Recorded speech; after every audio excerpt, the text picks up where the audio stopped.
The Cabin in the Woods, Volume 2, as told by Mogan, son of Molag.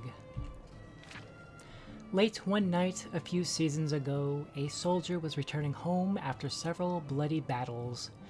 He decided he would save some gold and decided to cross the pine forest on foot. The first day of his journey was rather uneventful. The soldier stuck to the main path and kept a brisk pace. When it started getting dark, he set up his bedroll, built a small fire, and cooked up some rabbit he had caught.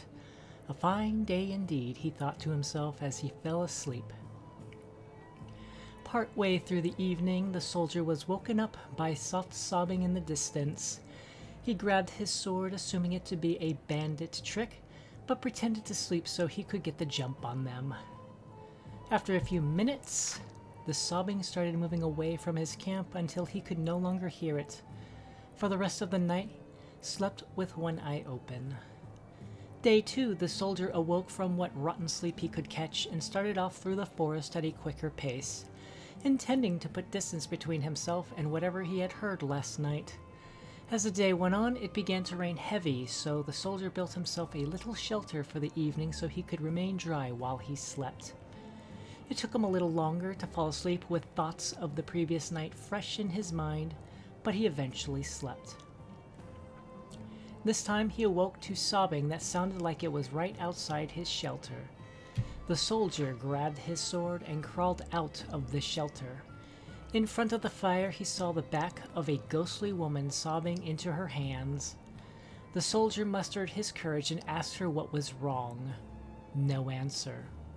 He began to slowly approach, but before he could reach her, she turned and screamed at him.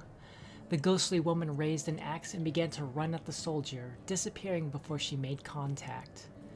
The soldier took off into the night with just his sword in hand. He ran until the first light of dawn, where he started down the road again as fast as he could move. The third day was bright and sunny, but the soldier, rattled and sleepless, didn't even notice. He moved as he could. He moved as fast as he could, trying to get through the forest before nightfall. As darkness began to fall, he saw a cabin just off the road and thought to himself it would be a good place to bunker down for the night. After arriving at the cabin, he spent some time blocking the doors and windows. Nothing would get in. Despite his preparations, he could not sleep. He sat in what used to be the cabin's bedroom, staring at the barricaded door, shaking. Eventually he could keep his eyes open no longer and fell asleep. This time he awoke to laughing on the other side of the barricaded door. It sounded like the woman from before, but he refused to believe it was her. The soldier burst through the barricaded door into the main room to find the ghostly woman from the night before staring at the ground, laughing hysterically with axe in hand. He began to relentlessly attack the ghostly woman, but he could feel his strikes were less effective. He used a scroll of firebolt, which drew a scream from her, and she exploded, disappearing. The ordeal was over. The ghost was gone. The soldier slept well that night, and the next day made excellent distance through the woods.